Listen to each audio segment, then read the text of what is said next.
report is validity. Validity tells you how accurately a method measures something. If a method measures what it claims to measure and the result closely respond to real-world values, then it could be considered valid. So there are five types of validity. So first one is face validity. Considers face validity considers how suitable the content of the test seem to be on the surface. The similar to context validity, but face validity are more informal and subjective assessment. So example of face validity is you can create a survey to measure the regu- regu- regularity regularity of people dietary habits.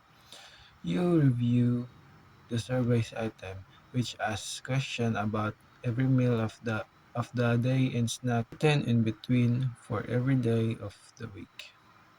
On its surface, the survey seems like a good representation of what you want to test, so you consider it to have a high face validity.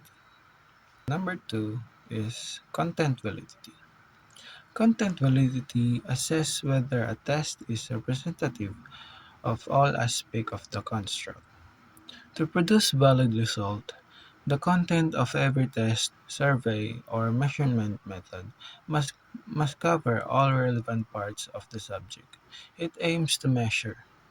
If some aspects are missing from the measurement, or if irrelevant aspects are included, the validity is threatened and the research is likely suffering from omitted variable bias. So example of content validity. A mathematics teacher develops an end of semester algebra test for her class. The test should be cover every form of algebra that was taught in the class. If some types of algebra are left out, then the results may be not an accurate indication of students' understanding of the subject.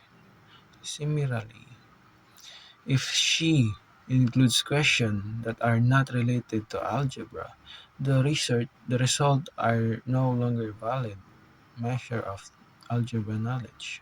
So the third is construct validity. Construct validity evaluates whether a measurement tool really represents the thing we are interested in measuring. It's central to establish the overall validity of the method. So construct validity example. There is no objective, observable entity called depression that we can measure directly.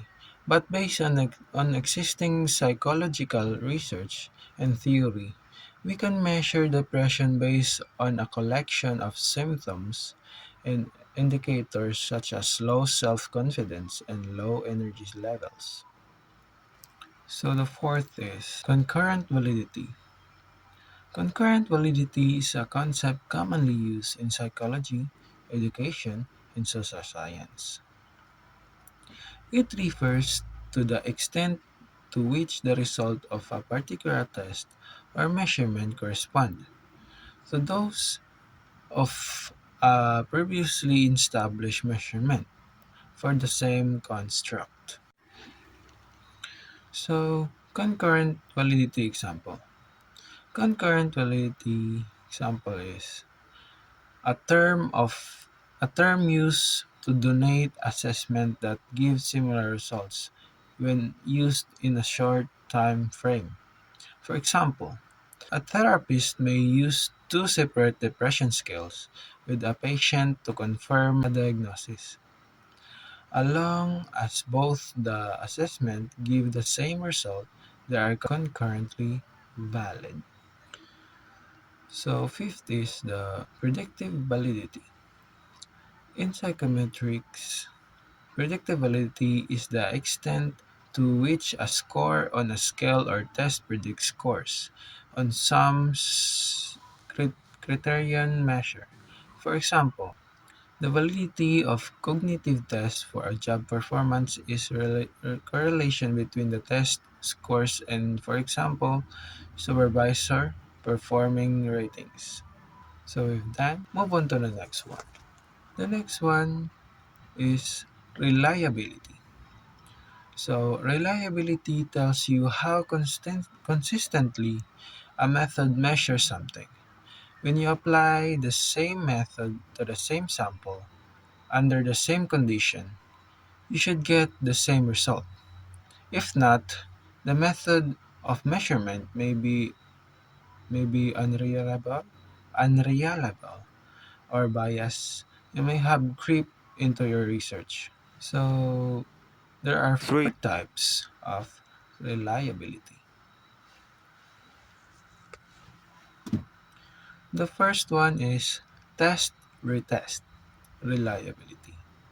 So test retest measures the consistency of the result when you repeat the same test on the same sample at different point of time. You use it when you are measuring something that you expect to stay consistent in your sample. So test retest example. A test of color blindness for trainee pilot applicants should have high test retest reliability because color blindness is a trait that does not change over time. So the second type is internal consistency reliability. So internal consistency assess the correlation between multiple items in a test that are intended to measure the same construct. You can calculate internal consistency without repeating the test or involving other researchers. So it's a good way of assessing reliability when you only have one data set. Internal consistency example. A group of respondents are presented with a set of statements designed to measure optimistic and pessimistic mindsets. They must rate their agreement with each statement on a scale from 1 to 5. If the test internally consistent, an optimistic respondent should generally give high ratings to op- optimism indicators and low ratings to pessimism indicators. The correlation is calculated between all the responses to the optimistic statements, but the correlation is very weak. This suggests that the test is low internal consistency. The last type of reliability are equivalent forms. So equivalent forms is established in a manner similar to test retest. Scores are obtained from the same group of people, but scores are taken from different forms of a test. The different form of the test or instrument are designed to measure the same thing or the same contract. So equivalent sample. If a student takes two different versions of a math test, the score the score should be consistent if the tests are equivalent.